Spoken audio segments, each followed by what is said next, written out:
In the year 2025, a terrible disaster struck the city of Silent Zone. Everything began with a sudden and strange event. At a busy airport, a dangerous infection spread quickly. The virus spread fast, reaching different parts of the world in no time. A woman received a call from her family.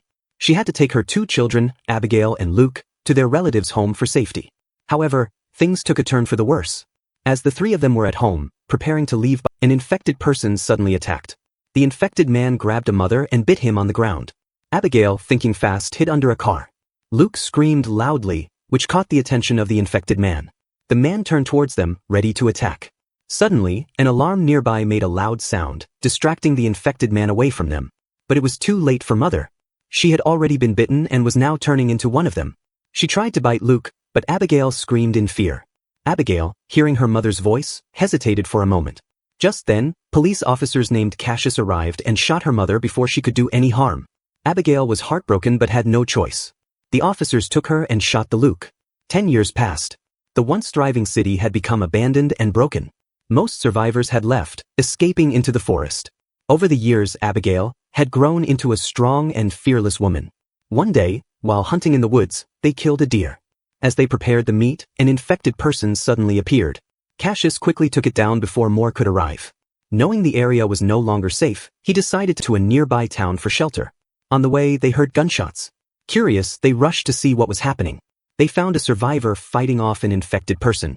Abigail wanted to help, but Cassius warned her to stay back. However, when she saw the infected man getting close to attacking the survivor, she couldn't hold back. She grabbed a gun and fired, but her aim was weak. The bullet missed, and the infected man turned toward her. Cassius shouted her name and quickly took down the infected man. Afterwards, he ordered the person to take off his shoes, fearing he might be infected. Meanwhile, Abigail heard a voice inside and wanted to speak to the trapped person. Cassius stopped her, saying it was too dangerous to trust strangers. Just then, a bright light shone outside, and a car appeared. A group of armed survivors stepped out, aiming their guns at Abigail and Cassius. The leader of the group accused them of killing one of their own. They wanted revenge and were ready to shoot. Before a fight could break out, Cassius noticed something terrifying, a massive horde of infected people surrounding them. The 2 groups had no choice but to work together to survive. The infected were fast and intelligent. Despite their efforts, many of the car crew were killed. The leader of the group was strangled to death by a particularly strong infected creature. Cassius and Abigail managed to escape with 2 other survivors, Frank and Megan. As they drove away, Megan, a pregnant woman, revealed she was 35 weeks along and needed to reach a safe town to give birth. However, their car broke down, and the radiator was damaged beyond repair. They had no choice but to find shelter. They discovered an abandoned building and decided to stay there for the night. The next morning, Megan asked Cassius and Abigail to escort her to a safe town where there was a doctor. Cassius refused at first, believing it was too risky. But Abigail, remembering the importance of helping others, convinced him.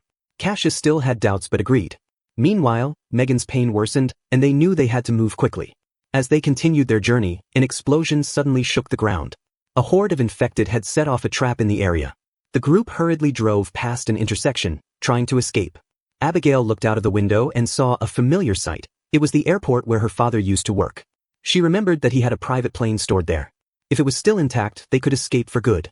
Though Cassius was skeptical, Abigail insisted they check. Upon arriving at the airport, they found the runway in ruins. Cassius became frustrated, thinking it was a waste of time. However, Abigail led them to her father's hangar and, to their surprise, found a plane inside. Excitement filled the group as they realized they had a chance to leave. Frank and Cassius quickly worked on repairing the aircraft. Meanwhile, Megan and Abigail stepped outside for fresh air. As they talked, they suddenly felt the ground shake. Looking up, they saw a massive horde of infected people running toward the airport. These creatures were different. They were faster, stronger, and more aggressive than before. Panic spread through the group as Frank yelled, "They're here! We have to leave now!" With no choice left, they rushed to finish the repairs. The infected were closing in fast. Cassius and Frank worked quickly, knowing that if they failed, there would be no escape. Camille hurried off and started shooting to cover the others. Luckily, with Jack's help, the plane managed to start. Abigail stepped on the gas, driving onto the runway. Just as the infected were about to catch up, she found the hidden carburetor switch. With a quick boost, she left the infected behind and successfully took off. Everyone on board felt relieved, but before they could celebrate, the plane suddenly lost control, spewing black smoke and rapidly descending. Thanks to their luck, they crashed into a tree but miraculously survived. The four of them continued walking forward. On the way, Frank noticed that Jack's foot had been bitten. He grew worried. While Abigail and Lily were ahead, Frank grabbed Jack and asked when he planned to tell everyone. Jack remained silent. Just as Frank was about to push him for an answer, Abigail called out. Frank quickly looked up and saw a wooden house with lights on. As Frank approached, the door opened, asking what they wanted. While Frank was still observing, Abigail walked up, shouting that they just needed a place to rest, needed help. At that moment, an old man appeared and told them to drop their weapons. They were surprised to see that the house had electricity. The old man introduced himself as a scientist. Lily asked about the old man's wife, but he immediately changed the subject, telling them there was hot water. Hearing this, Abigail hurried inside. Everyone went into the room and washed up, taking their first hot shower in a long time. Afterward, they gathered in the living room. The old man brought out some wine and shared it with everyone, explaining that only the strong could survive in this world now. As they listened, they realized the old man had a different view of the world. Jack excused himself to the bathroom to check his wound. When he came back, he saw something strange. There was a mechanical device in the house that could control the infected. Suddenly, Jack collapsed. When they woke up, they found themselves locked in a basement. The old man was talking through an intercom, communicating with a mysterious organization. A bright light switched on, revealing an infected person. It was his wife. The old man wanted to control the group, but Jack managed to free himself, knocking the old man unconscious. The old man escaped, but the group couldn't waste time chasing him. They grabbed the car keys and left. As they drove, they encountered Carter and his group. Luckily, Carter didn't stop them. They saw a ship in the distance, their way out of the nightmare. However, a fallen tree blocked their path. With no other option, they had to continue on foot. Jack decided to stay behind to buy them some time. He gave the others a chance to escape. Camille threw a smoke bomb as cover. She turned to Abigail, telling her to go. But Abigail didn't want to leave. She shouted at Jack, but he insisted. Abigail and Lily found themselves at an abandoned facility. To protect herself, Abigail grabbed a weapon.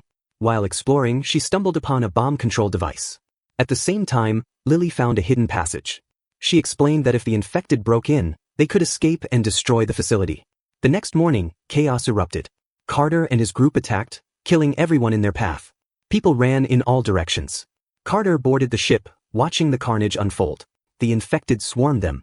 Thanks to their teamwork, they fought off the infected and ran toward the secret passage. Just as they were about to escape, the old man returned. He had been infected but was still controlling his mind. Abigail tried to stop him, but he refused to listen. During the struggle, his control device was destroyed, and he lost control completely. The old man fell silent as the infection took over. Abigail and the others ran toward the ship, only to be stopped at the last moment. The fight continued. Abigail noticed a bracelet on the enemy's wrist. It was the same one her father used to wear. She froze in shock. But before she could react, the enemy grabbed her and took her away. As they escaped through the secret passage, Carter activated the remote control, blowing up all the ships. As the flames burned, Carter stood on the deck, victorious. Frank ran toward Carter for a final fight, but he was no match. Just as Frank was about to be killed, Abigail, now free, grabbed a gun and fired multiple shots at Carter. She didn't stop until he collapsed. As the sun set, the ships burned in the distance. The survivors looked at each other, remembering their next destination. Their fight wasn't over yet. Thank you for watching.